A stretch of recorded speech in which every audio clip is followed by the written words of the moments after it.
Mr. Fib by Adam Hargraves. Now, I think that we all tell fibs, sometimes to get us out of trouble, sometimes to exaggerate what we have done, and even sometimes to avoid hurting other people's feelings. Like Mr. Happy telling little Miss Splendid that her new hat looked wonderful, when in fact it looked ridiculous. You might say, this sort of lie makes the world a happier place. Well, little Miss Splendid, it certainly is a fabulous hat. Very exotic. Whoa! Why, thank you, Mr. Happy. How kind of you to praise my hat. However, too many fibs can be a bad thing, as in the case of Mr. Fib, who is never on us. There are only fibs and more fibs. He fibbed about how many eggs he could eat at breakfast to Mr. Strong. He fibbed about how big his house was to little Miss Splendid. And then he blamed little Miss Tiny when he spilled juice on little Miss Splendid's pristine white rug.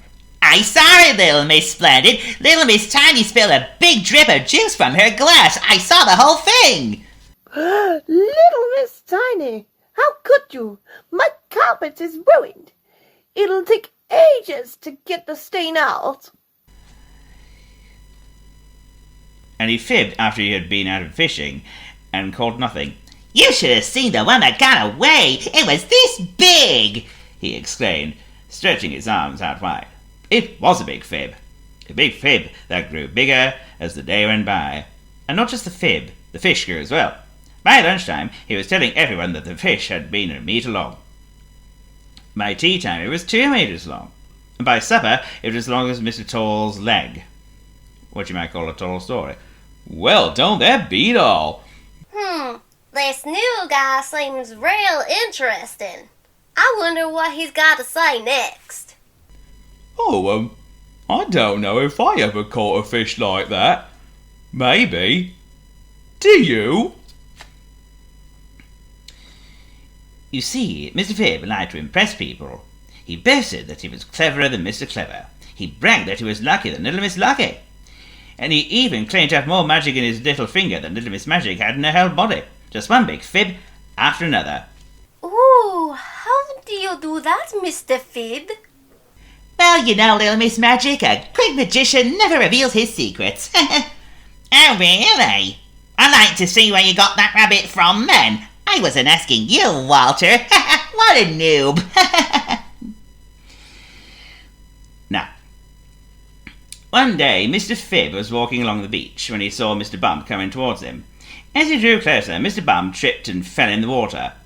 Mr. Fib held Mr. Bump up. Mr. Bump said, "Thank you," and went on their separate ways. A small moment in an uneventful walk. But by the next day, the moment had grown, a bit like the fish he'd fibbed about. Now, Mr. Fib had saved Mr. Bump from drowning. He had saved Mr. Bump from drowning in a terrible storm at sea. He had saved Mr. Bump from drowning in a terrible storm at sea while fighting off a shark. The news of Mr. Bump's rescue went round the town in a flash. Mr. Fib was called a hero. He gladly repeated his heroic tale. People told him what a jolly good fellow he was and patted him on the back. The mayor got to hear of it and decided that something must be done to reward this remarkable deed. There was a grand ceremony, and the mayor awarded Mr. Fib a medal for bravery. Mr. Fib beamed with pride. False pride. Mr. Fib, I present to you the Medal of Bravery for your heroic deed. I'm sure everyone will worship the ground you walk on. I'm pretty sure he didn't really do that, though. Oh, I can't remember the last time I've been to an event like this. Well, that's incredible! Mr. Fib is the greatest ever!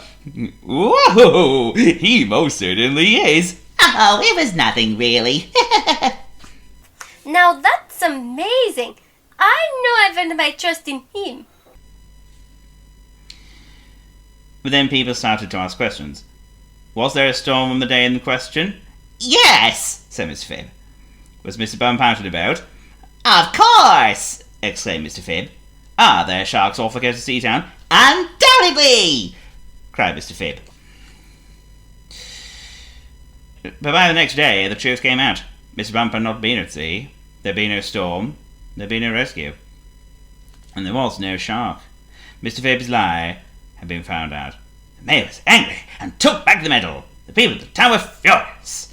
Mr. Phibb was shunned and ignored. So, Mr. Phibb made up the whole thing? Well, I'm revoking his medal for that. However, Mr. Phibb did not learn his lesson, and his fibs became even more outrageous. He changed his story and said it was really little Miss Tiny who he'd rescued. It was clearly nonsense. He swore that he'd been swallowed by a whale.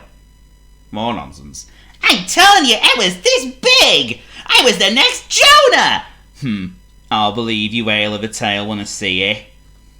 But he could not help himself. The more he fibbed, the more angry everyone became. You know, I once saw a peanut stand, and here a rubber band. I saw Neil the wingtip's eye. Oh yeah? Well, I'll believe everything when I see an elephant fly. Let's see if you can believe that. You do believe everything you hear, lads. So much so that little Miss Magic started to feel sorry for Mr. Phibb. She wanted to help him. But how do you stop the world's greatest fibber from telling fibs? Something must be done about that wee fibber. I know just the spell to use here. And then she had an idea.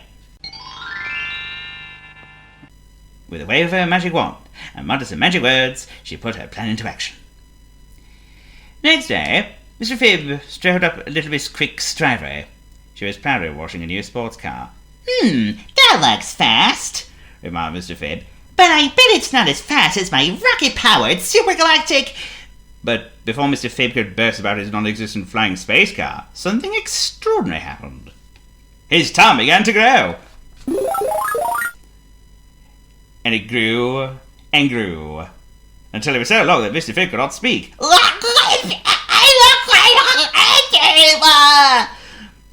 And because he could not speak, he could not make up fibs. He ran out of his tongue and went back home. By the next morning, he was back to normal. A bit later, he passed by Mrs. Strong, who was carrying a fridge to the repair shop to be fixed. You're so strong, said Mr. Phibb, but you should have seen when I lived here last week. I'm sure you can guess what happened. That's right. His tongue had grown again, and he couldn't talk properly. And more to the point, he couldn't tell the big Phibb of how much stronger he was than Mr. Strong. You know what they say, Mr. Phibb? You're just a little Mr. Man with a long tongue. And so it went on all week. Each time he was about to fib, his tongue grew. Flappy, floppy, floppy, flop, flop, floppity, flop. And as the week went by, he became more cautious about what he was going to say.